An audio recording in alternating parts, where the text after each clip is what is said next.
Hey, I'd like to welcome you to another episode of Mission Matters. My name is Adam Torres, and if you'd like to apply to be a guest in the show, just head on over to missionmatters.com and click on Be Our Guest to apply. All right, so today is a very special episode. I've been waiting on this episode for, I don't know, a year and a half now. I have Melissa Miller-Young on the line, and she's team leader over at Women Connect4Good, and soon to be she is an upcoming author in our soon to be released book that we'll be doing in conjunction with Dr. Nancy O'Reilly and Women Connect4Good. So, hey, Melissa, first off, I just want to say welcome to the show. I finally got you here. Yes. Thank you, Adam. Hello. All right, so we have so much to talk about today. Of course, we're going to get into Women Connect4Good. We're going to talk about the upcoming book just a little bit for everybody that's watching. And the reason is because we'll do a deep dive the next time, because we're definitely going to get Melissa back on the show when the book is actually out and live. But for now, we will start this episode the way that we start them all, with what we like to call our Mission Matters Minute. So, Melissa, we at Mission Matters, we amplify stories for entrepreneurs, executives, and experts. That's our mission. Melissa, what mission matters to you? Ultimately, I would say it would be the mission of women's equality.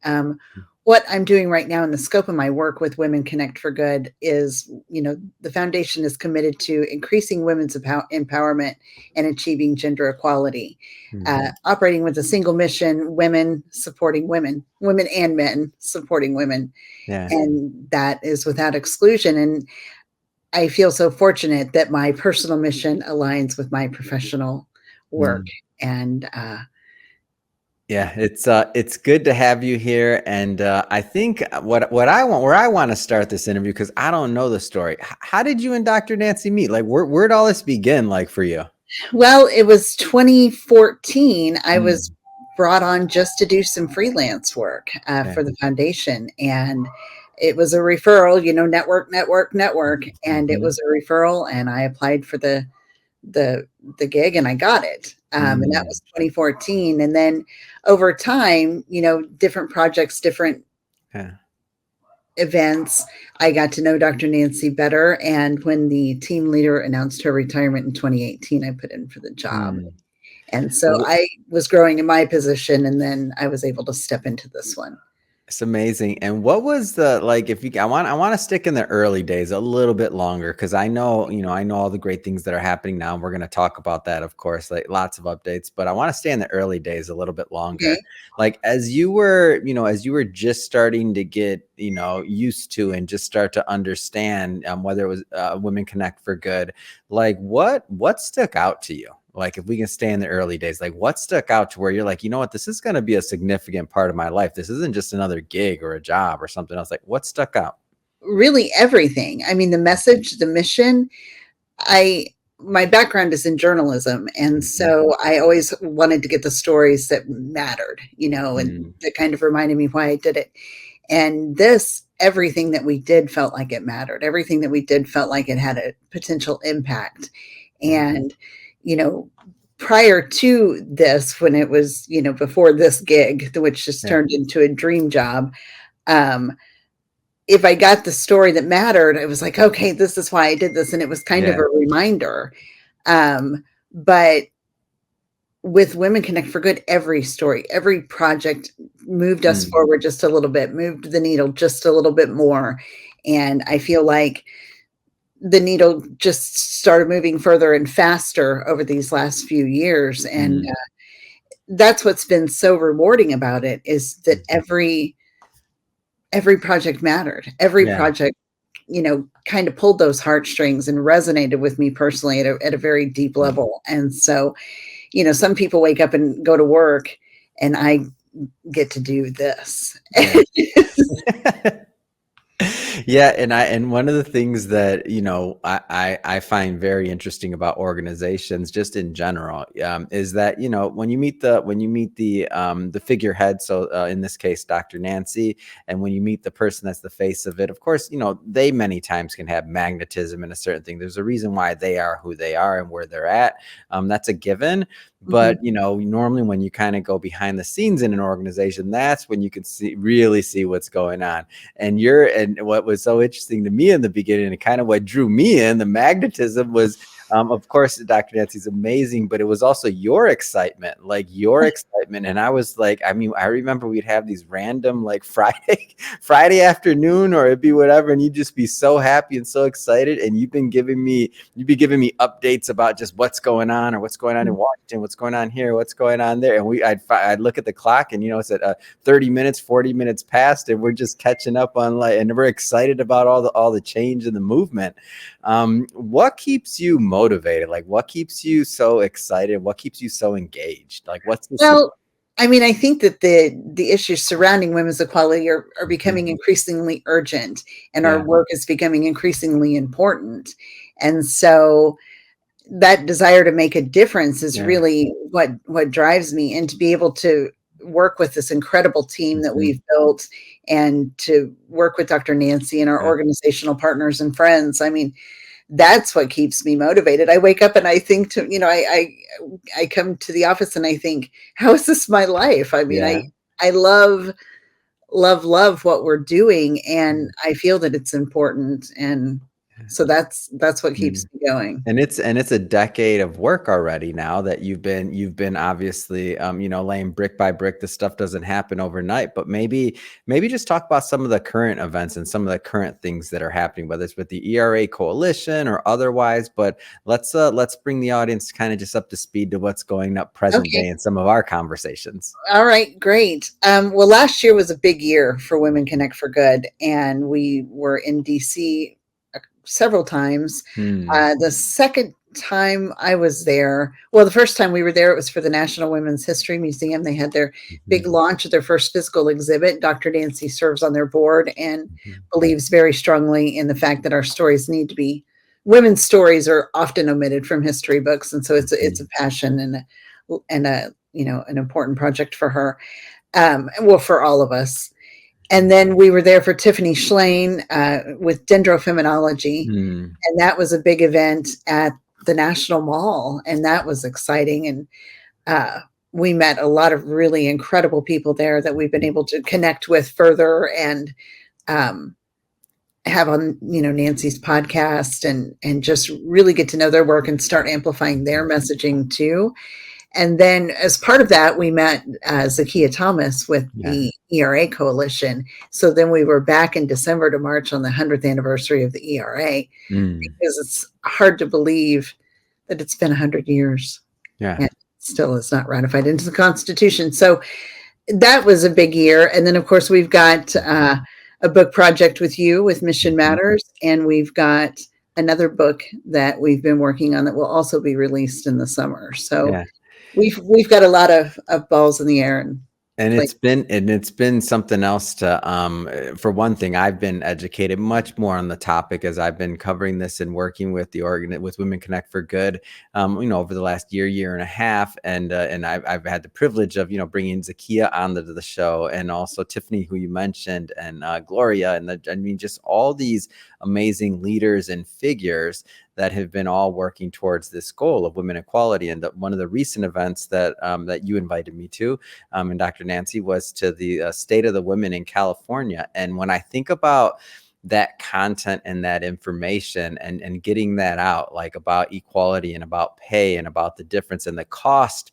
of being a woman in the United States, just the physical cost from a man's perspective, like I just didn't know. I mean, I knew some things and you hear it, but to see the numbers and the physical numbers and to see the trade-offs that have been made, it's shocking. And to see like how much work there still is to be done. Maybe can you comment a little bit on just that whole concept of closing the closing the gap in pay and why that's so important and all these things, because I think it's relevant. I really don't think most people know about it. Like they really don't. They just think it's and let me give you a quick context for that. We had some comments on our YouTube videos when I did on a video I did, and somebody was talking about just some comments that made no sense at all about they weren't data driven, not behind stats or otherwise, but that's what led to this question, because I'm like, I don't think people know. So maybe can you talk a little bit about that, just closing the gap in terms of I mean, closing the gap would do tremendous. I don't have facts and figures in front of me on this, but just from memory, it was early it Yeah. was in March, I believe, that women nationwide had to work to earn Hmm. equal to what a man earned in 2023. Yeah. So that was for white women. For Black women, we're not even there yet. They're still working to earn Yeah. what a white man earned in 2023. And women tend to spend differently. They tend to give differently. They tend to bolster the economy more. They give to their families. They give to their communities. They, spend money locally. And there's a lot of benefit to that. And Yeah. so closing the pay gap not only would lift up women, girls, families, because there's a lot of women-led households, Mm. um, it would have tremendous impact just on us all. Mm. And I think that, people think, oh, this is a women's issue, but Yeah. men are invested in this too. I mean, a lot of men depend on the income of their wives. They want their daughters to do well. They were raised by women, many of them raised by single women. And so closing the pay gap doesn't just benefit women, it Yeah. benefits us all. Yeah. So I have a funny story for Melissa. So we were, I did this interview, let's call it a month ago or so. And it was this gentleman who has a company and it's a microfinance company. So they're doing, let's say $100 loans or, $1,000 loans. And this is international. So in many different markets, and he's going through his model and he's talking about like how the loans are made, and they have something ridiculous, like, don't quote me, it's maybe like 2% default rate or nothing like that. Something like that, like very, very minimal for banking. And he's asking, and I asked him, so what's the success like? What's behind the model and all these other things? And in this case, it was they lent to women. Like the vast majority of the loans were made to women in their communities. And there's a little bit more to the model, but that was like the far, far majority. I'm talking like over 90% of the loans went to women in these different areas. And he was talking about how, they reinvested the money and they used it to build up the community and all these other things. And I'm like, so wait a minute. So what's wrong with some of these other I'm going to have to send you that episode. Actually, it was hilarious. Please do. So what are we doing here on all these other ways that we're running the economy here and otherwise? You're telling me the secret is fund more women? Is that what I'm hearing? And he's like, yeah, now that you say it, yes. Well, and there was something that came out with the status of women and girls in California report, I think. And I had seen something else about that too. Venture capital, women-led startups are getting 1.9% of the funding, 1.9. But their return on investment is much higher, the return on dollars. So 1.9% is crazy. Yeah. I mean, I would like to think that as a woman, I could run a company as well as a man. So let's jump around a little bit here. I want to talk a little bit about the ERA coalition and maybe go a little bit deeper as well. Because when I had Zakia on the show recently, one of her major concerns or thoughts on why more people is just that people don't know. Like people actually don't know what's going on, and that it's not taking place, the Equal Rights Amendment, and it's not law. Like they don't know. So maybe let's help Zakia's mission here as well, and all of our mission, and maybe talk a little bit about it. Well, I think I read that 80% of the American population think that it's already been passed. They think that state laws will protect equal rights. I think that we've already seen here recently that is not the case. I don't know all the ins and outs well enough to speak about it with any authority, but I do know that it is not fully ratified and has not been amended to the Constitution. And that's what we need to do, because it will prevent discrimination for anyone based on sex. And so it would just solidify so many things. It's such a foundational piece to what we're trying to do for women's equality and what we're trying to do, for everyone. I think that every American should have equal rights. Every person should have equal rights. It's so foreign to me that it's not a thing, that it's just one of those things where I say, I can't even believe it. And I think that as people become more educated about it, and we've been working with the ERA coalition, and we have some blog posts that we put together. We have some planned. We're doing what we can to educate people about it, but I think that they're just a few representatives away from being able to, there's so much DC minutia at play there that I don't understand because I'm not Yeah, a politician. it's a big year. It's a big year. Yeah, it's a big year, and I want to jump around a little bit here too, because so speaking of interviews and otherwise, so Women Connect for Good, Dr. Nancy has a podcast. We have to talk about that. We have to bring that up. Like that's that's Love a the big deal. podcast. Yes. Tell us a little bit about the show, because I definitely want my audience to go check it out. Okay, it's Smart Amazing Conversations with Dr. Nancy. She loves to the podcast, and Mm, she's got some great guests. We've got some great guests lined up, right. but it's a way she feels that our stories connect us, and this is a really great way to learn the Mhm. stories of other leaders and just other men and women, and find out how we can all work together to move equality forward and to just do some of the things. But this is just a great way to get to know someone. And a lot Mm, of times, if she'll connect with someone, she'll say, let's connect further. Let's have them on the podcast. And that's how a lot of relationships with Women Connect for Good start. yeah. And so it's great. I mean, we love to meet new people and to get them on the show. And Mm. It's become, to me, when I look from the, outside looking in, and now I feel like I know a lot more, so I'm a little bit on the inside, but it's really become a community. I see, like I can yes, see it, like yes, between the events, everything else, the podcast, like everything else that I see, because I can see from pictures as well, or you should go somewhere, like when I went to the State of the Woman conference, and then Zakia's there, Gloria's there, like everybody's there, and I'm like, oh my gosh, these are all like, so it's it's fun to see this whole community develop around this movement. It's Mm. wonderful. I mean, Yeah. it's wonderful. And she'll joke around about how she was the only one banging on the drum for such a long time, just kind of yelling into the void. But Yeah. now we have so many fantastic, organizational partners and Yeah. friends. And just really with that, I think comes some Mm. great momentum. Hmm.